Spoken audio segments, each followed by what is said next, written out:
What's up everybody, welcome to Money Management channel. My name is Andrei and today I'm gonna be doing an update on MMTLP and FINRA saga. I got the cash in the bag, stadium packed, born a rock star in this life, gonna live it up on. And for today's video I have several news directly related to our story. I will show you the number of shares that stuck in different types of accounts that basically cannot be transferred to AST right now. I will show you the total share count that we have on AST right now and how many shares are left in order to know the imbalance of the counterfeit shares of MMTLP. On top of that, I will show you a subpoena that we are about to see and that potentially might also help our case and might also help to solve our problem. So, and before we dive deep into all of this, I kindly ask you to just hit the like button and drop me a line in the comment section. This is the only way how we can push this video to the broader audience, and the more people know about our case, the more chances we have to win our battle. That is why just hit the like button and drop me a line in the comment section for whatever reasons you want. So, let's start with this tweet. It was written by Meta News just several hours ago, and it says, Roth IRA and overseas accounts. Over 1 million shares cannot be transferred over to AST due to their shares being in a certain IRA and retirement account or Canada and overseas account. Keep in mind, this survey is only from 113 verified MMTLP/NextBridge hydrocarbons shareholders, and there is estimated to be over 1,000 plus shareholders overseas and more than 1,000 shareholders in IRA accounts. We asked NBH if they can open up a log on their website for shareholders that can't transfer their shares and verify their shares with the company if they are in IRA, 401k retirement account, and Canada and overseas account. We asked MMTLP NBH shareholders not to verify their shares with us if they already verified their shares with Lolly.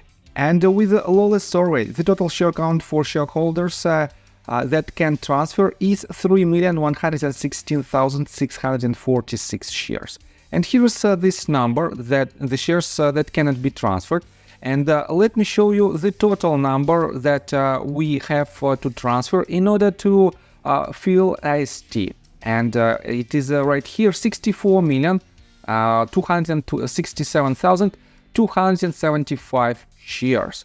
And as you can see, this number is not so high for now, especially if you take a look on the total number of shareholders. And if you take a look on the shares that have been already transferred to AST. And yes, I think this is the way how we can find out the imbalance in the share count, and eventually it will lead us to the resolution of our problem. So, let me show you another quite important news. Let me show you right here. Anna posted this tweet just several hours ago, and she basically reposted the tweet from Yellen J. Yellen. And the original tweet is following. Toxic environments are disgusting. Patrick McHenry is right to threaten a subpoena compulsory mechanism. The theft FINRA perpetrated against veterans, elderly, single parents and everyone else involved in MMTLP is also disgusting. Unfortunately, donors get the rated G letters. And here you can see the letter from Congress. Let me show you this in details. It was written just yesterday, and it was signed by Patrick McHenry, Bill Huizenga, and Andy Barry. And let me quote you some paragraphs. First of all, it was addressed to Chairman Gronberg. He is the head of FDIC, and let me quote you this. Dear Chairman Gronberg, we write to make you aware that the Committee of Financial Service Committee will be opening its own investigation into the Federal Deposit Insurance Corporation's toxic workspace. Unlike your review, the committee's investigation will focus not only on the alleged widespread and entrenched misconduct and toxic work environment, but whether this environment impacted the safety and soundness of the banking system.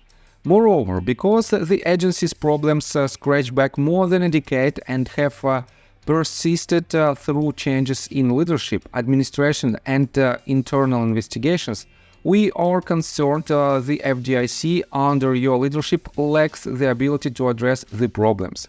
Our concern is underscored by your nearly 20-year tenure in all aspects of leadership and management at the FDIC, including serving twice as chairman. It has failed to instill the confidence the public needs to know their banking system is and will be safe and secure in the future.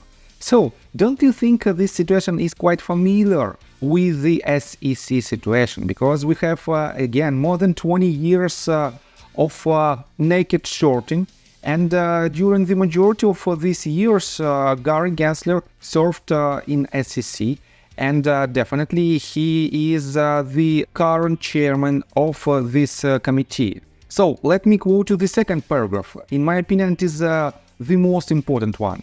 In addition to workplace culture and misconduct, the committee will further investigate your personal conduct and whether it conformed to the standards expected of our banking regulators. We are troubled that when initially asked on November 15, 2023 about whether you had been investigated for inappropriate conduct during your time at the FDIC, you testified, "No, Mr. Chairman."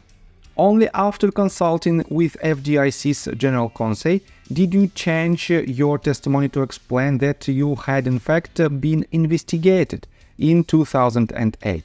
And as you can see how quickly authorities might work, because just 3 days ago, Mr. Gromberg lied to Congress, and within just 2 days we have this letter, basically a subpoena, and a completely new investigation. And guys, don't you think these paragraphs also shows a lot of similarities with our case? We know that Gary Gensler was testified just recently, and yes, he didn't lie directly to the Congress members, but he tried not to answer the questions at all, because he knew that he had to lie in order to be safe. So, and this is the evidence how the Congress should behave in order to solve the MMTLP problem. And definitely, FDIC is another huge company that is not the best regulator on the market, and definitely FDIC is regulating the banking sector. But the Securities and Exchange Commission, in my opinion, is even bigger than the banking sector if you compare it for the total market cap of the covered companies. So, and this is another way how we can try to solve this problem, and we definitely have to first of all catch Gary Gensler on a direct lie, and we have to prove this information to the Congress. That is why we have to still contact our Congress members and representatives in order to push our case forward. So, on top of that, let me show you another news. Paul T just recently wrote this. Trader TV Live deleted their original broadcasted segment of Jeff Mandel speaking about MMTLP. I wonder who caused the network to delete the segment of the entire broadcast. And I have to say that we have a lot of quite similar information, and definitely we have this segment saved on our site. But let me show you rare DD tweet, original tweet that was made just 16 hours ago. And he wrote, Jeff Mandel was not cancelled by Trader TV Live, but the segments with him speaking about MMTLP were deleted. And let me show you this channel. It is a live trading by the Trader TV Live, and it was made, this live stream was made 11 months ago on December the 7th. And here is the segment where Jeff Mandel told about MMTLP situation and told that it will be tradable on Monday, December the 12th. And it was not deleted, and we have some misleading information from our community. That is why just be cautious and do your own due diligence before you make any decisions regarding your investments. So let me show you this tweet that was originally made by Liz from Wisconsin, and she published this link back in the days. And Rare DD confirmed that it was his mistake. He thought they took it down. And yes, we still have this segment on YouTube, and you shouldn't worry about this. So I think that's all information that I want to provide you. If you like my video, please hit the like button and subscribe to my channel with notification bell. And see you guys and girls next time. Bye! I got the cash in the bag, stadium.